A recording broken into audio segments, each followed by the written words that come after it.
Welcome to another journey on Historical Highway, where we traverse the roads less traveled by modern history.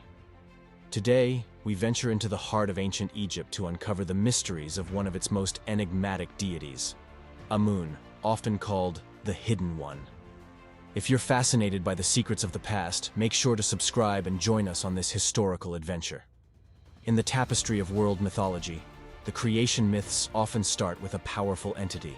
This entity, a creator god, brings order to chaos, crafts the earth from the heavens, and populates it with beings made from materials as humble as clay or as bizarre as divine fleas.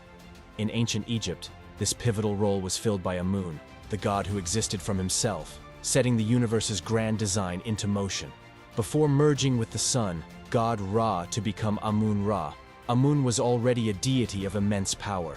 Revered as the Lord of all, his name, meaning the Hidden One, reflects his mysterious nature.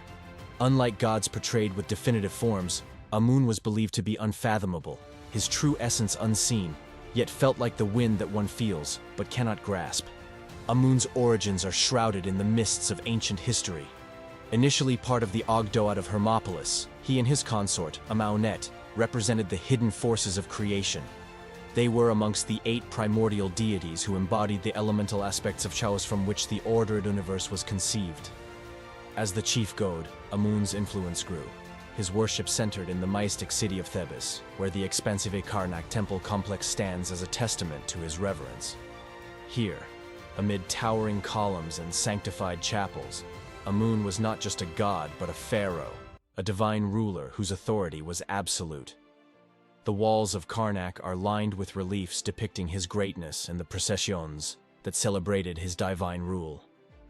Amun's depiction evolved through the ages, from a man with rich, red-brown skin to a figure painted all blue, symbolizing his integration with the ski and the universe's creation. Often shown as a king, his crown was adorned with 2 towering feathers, symbols of his dominion over both Upper and Lower Egypt. This iconography not only emphasized his royal status, but also his role as a god of air and the unseen, everywhere, yet invisible. Amun's power was such that he was considered the father of the pharaohs, his divine will manifesting through the rulers of Egypt. The legend of the divine birth is one that persisted through the millennia, most notably in the tale of Queen Hatshepsut, whose temple at Deir el-Bahri vividly illustrates her divine conception by Amun himself. The fusion of Amun with Ra during the New Kingdom created Amun-Ra, elevating him to the pinnacle of Egyptian pantheon. As Amun-Ra, he was the king of the gods, a title that reflected his sovereignty over all aspects of life and the afterlife. This amalgamation depicted him as not only a hidden force, but also a visible, potent deity, embodying the sun's life-giving power. Yet, despite his apparent visibility, Amun maintained an aspect of secrecy. His secret name was believed to hold immense power, a motif common in many ancient cultures, where knowing the true name of a being could grant power over it. Beyond the borders of Egypt, Amun's worship spread to Nubia and Libya, adapting to local traditions while retaining his core attributes. In Nubia, he was revered as a ram-headed god, an image that symbolized fertility and creativity, while in Libya, he merged with local deities, illustrating his adaptability and widespread veneration. The decline of Amun's cult came with the rise of the monotheistic Aten under Pharaoh Akhenaten. This period, known as the Amarna heresy, saw a significant but temporary shift in the religious landscape of Egypt. Akhenaten's attempt to depose Amun in favor of Aten was drastic, with the capital moved and the traditional gods forsaken. However, this shift was short-lived, and with the ascension of Tutankhamun, formerly Tutankhaten, the old gods were restored, and Amun once again took his place at the head of the pantheon.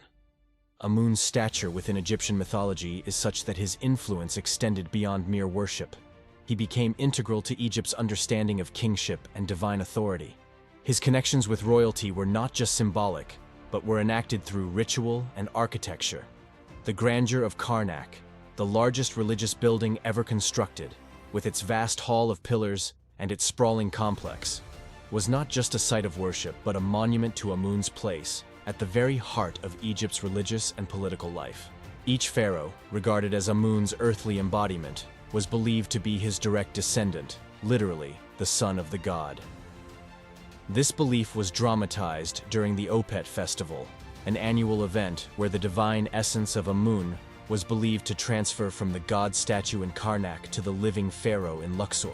This event was not only a religious ceremony but a political one, reinforcing the pharaoh's legitimacy and divine right to rule. The belief in Amun's divine fatherhood was so strong that it permeated the narratives surrounding the births of several major pharaohs.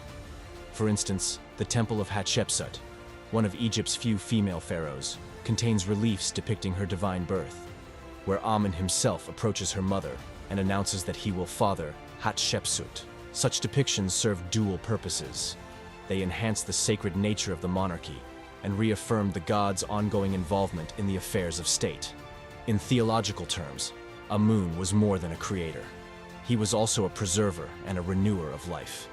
He was invoked in prayers for health, success, and protection. Temples dedicated to Amun often included scriptural hymns that praised his creative power and his merciful nature. One such hymn from Karnak describes him as the one who comes at the voice of the poor in distress, who gives breath to him who is wretched. These texts highlight Amun's dual nature as both a hidden force and a tangible helper of mankind, an unseen wind that soothes and energizes the faithful. Moreover, the priests of Amun held significant power, often rivaling the pharaohs. By the New Kingdom, they controlled vast tracts of land and wielded great economic and political influence. The high priest of Amun was a position of immense power, overseeing the administration of the temple's wealth, which included lands, livestock, and vast numbers of personnel. As Amun-Ra, he was not only worshipped in Egypt, but also became a figure of veneration in distant lands, facilitated by Egypt's expansive trade networks and military expeditions. His cult spread across the Mediterranean and into parts of Africa, where he was syncretized with local deities, demonstrating his adaptability and the universal appeal of his characteristics as a hidden yet omnipresent force.